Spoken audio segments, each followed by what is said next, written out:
લખનૌમાં પરિવાર કલ્યાણ નિર્દેશાલયના director જનરલને bomb ધમકીનો email મળ્યો. લખનૌમાં પરિવાર કલ્યાણ નિર્દેશાલયના ડિરેક્ટર જનરલને તાજેતરમાં બોમ્બ ધમકીનો ઈમેલ મળ્યો હતો, જેના પગલે સુરક્ષા એલર્ટ જાહેર કરવામાં આવ્યો હતો. ધમકીમાં જણાવાયું હતું કે DGFWના કાર્યાલયમાં બોમ્બ છુપાવવામાં આવ્યા છે. આ ધમકીના પગલે તાત્કાલિક તપાસ શરૂ કરવામાં આવી હતી અને સુરક્ષા વ્યવસ્થા મજબૂત કરવામાં આવી હતી. સુરક્ષા એજન્સીઓ, બોમ્બ નિષ્ક્રિયકરણ ટીમ અને સાયબર ક્રાઇમ સેલની ટીમો ઘટનાસ્થળે પહોંચી હતી અને તપાસ શરૂ કરી હતી. તેમણે કાર્યાલયની સંપૂર્ણ તપાસ કરીને કોઈ પણ શંકાસ્પદ વસ્તુ મળી ન આવી. પોલીસે જણાવ્યું હતું કે આ ધમકી ખોટી હોવાનું જણાવ્યું છે, પરંતુ સુરક્ષાની દ્રષ્ટિએ તમામ પગલાં લેવામાં આવ્યા હતા.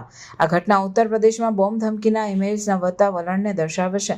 અગાઉ ફિરોઝાબાદ, અલીગઢ, બારાબંકી અને ચંદોલી જેવા જિલ્લાઓમાં પણ આવા ઇમેલ્સ મળ્યા હતા, જેમાં બોમ્બ છુપાવવાની ધમકી આપવામાં આવી હતી.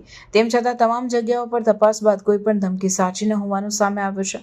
પોલીસે જણાવ્યું હતું કે આ પ્રકારની ખોટી ધમકીઓ જાહેર સુરક્ષાને ખતરો પહોંચાડી શકે છે અને તેવા લોકો સામે કાયદેસર કાર્યવાહી કરવામાં આવશે.